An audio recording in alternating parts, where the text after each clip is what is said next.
Hello, everyone. Welcome. Welcome to another random walk with Elaine. And today we are going to walk a labyrinth. This is a labyrinth that is actually on my parents' property. I am visiting them in Arizona this week, and I thought it would be fun to take you on a walk through their labyrinth. And I'm going to try and do this in a way that doesn't cause too many twists and turns for the camera. But this is located in Dewey, Arizona, which is close to Prescott, small town close to Prescott. And this has been on their property for several years. Folks can come here and walk it. It's on the website labyrinthlocator.org, which is actually a website where you can find lots of different labyrinths all over the world. I think they have over 6,000 labyrinths listed. And yeah, you can just come here and walk. This one's really fun because it's nice and big and really easy to walk. I tracked it. It's about 800 steps long. So yeah, super nice. I've been here all week. I was actually helping my parents repaint some signs for the labyrinth that shows how to get to the location on their property. So there's 3 signs total, 2 directional signs and 1 parking sign. So I got to spend my time doing creative things and painting up the signs. I do all the lettering by hand, and I created my own little font for it. I'm going to call it Labyrinth font. And I do it all freehand by hand. I think if I had a different job in a previous life, I would have been a store window sign painter from the 1950s, because that seems to be my thing, is just, painting different fonts freehand for different signs and things. So yeah, it's been a lot of fun. So I like to come here, walk the labyrinth, because right now this week, things are just completely chaotic right now for those of us in the United States. In the middle of the week when I was here on vacation, the government shut down. So that just always causes a lot of chaos. And for me, it was probably the best timing because it happened in the middle of my visit out here in Arizona. And every time I come here, it's just very much like just enjoying the outdoors, enjoying the connection to nature, getting out of the city, out of DC for a while. And so right now I'm physically away from all of the chaos. But I had a couple days before the whole shutdown happened to just be walking around outside, enjoying reading books outside and everything. And yeah, it's just been good. So going into the chaos, it was just I was already in a much calmer state. And that's why I like doing things like walking the labyrinth, just because it's a very mindful process, and it just helps with shutting out all of the distraction that's going on in the world. I did go through the previous shutdown a couple years ago, which was 35 days long, and so I gained some resiliency since then, which was, I spent a lot more time over the years really building up savings and things like that, so I don't have to worry as much about getting by week to week. And I kind of also had a game plan this time around, which was I'm just going to spend a lot more time in nature. I'm not going to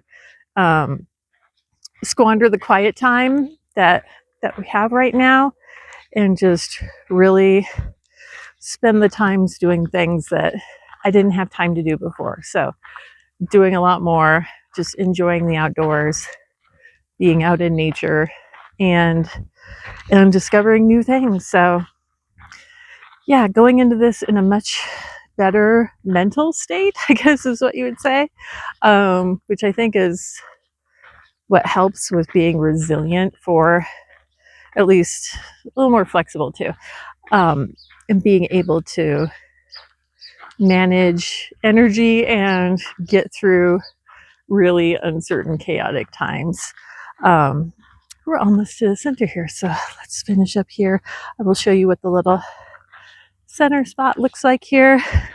This is what my mom created. She created like a fun little centerpiece here, a little table with little statues, and there's like little rocks down in the bowl here, so that people can like even like reach down and take a rock if they wish, or they can also leave something in the center of the labyrinth, which is also what people do. I noticed that there was a big labyrinth that we walked in Joshua Tree that we're going to go back to, and people left little trinkets, mementos, things like that. I always like to kind of pause and look to see what people left in the center of the labyrinth, and depending on the object, I kind of always wonder like what the story is behind it, like what significance that object has to that person, and why they chose to leave it behind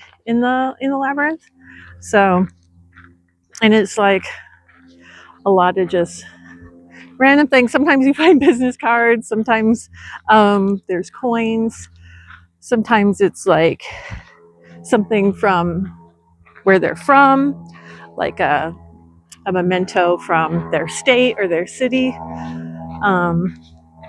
or like little personal items like jewelry or the charms from jewelry, things like that. So it's just always fun to kind of, it's almost like geocaching, you know, where people leave behind little items and just kind of see what they left and kind of wonder what the story is behind it.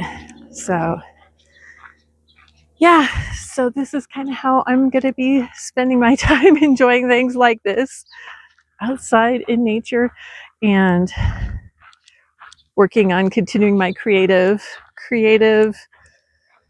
experiments.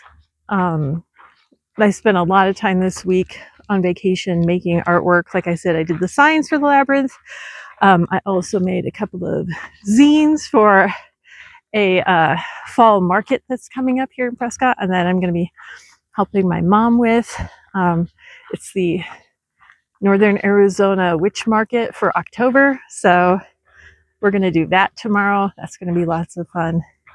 And just, yeah, spending the time, I feel just like in a much more less anxiety, less high energy, more grounded state right now, which is the whole point also of walking a labyrinth. And the thing is, if you have a chance to walk one, it's always good when you go in to also go back out the way that you came in, because you don't want to break the path. And it's just a nice way to spend some time like mindfully walking outside in nature. I have explored the labyrinth locator online, and I actually found a labyrinth that's right up the street from my home. It's at a church. Lots of churches have labyrinths too. Theirs is inlaid in brick on like an outdoor patio. The only thing is that the way they laid it out, the pathway is very tight, and the turns are double back, like right on top of each other. So it's actually really hard to make a turn on that. It's almost like doing a military about face, just spinning on your heel kind of a thing. These, I like how this labyrinth is laid out, like how my parents did it, because so you can see in the corners, they're like, as you turn, it's very easy to make the turn to where you really don't have to think about it. You can just continually walk along. And the way this one's laid out too, it's very nice and flat, and you really don't need to look down at the ground. I'm looking down a lot because of course I'm filming and talking to you all. I'm multitasking here, but you don't have to look down. You can actually wander around and look out at the landscape, the nature surrounding. And it's really nice. So yeah, that's, I think, what helps with the whole mindful movement and meditation in motion. That's what they call labyrinths. So yeah, we have reached the end of our labyrinth walk today. So thank you. Thank you for walking with me along this little labyrinth meditation walk today. And I will see you on the next random walk.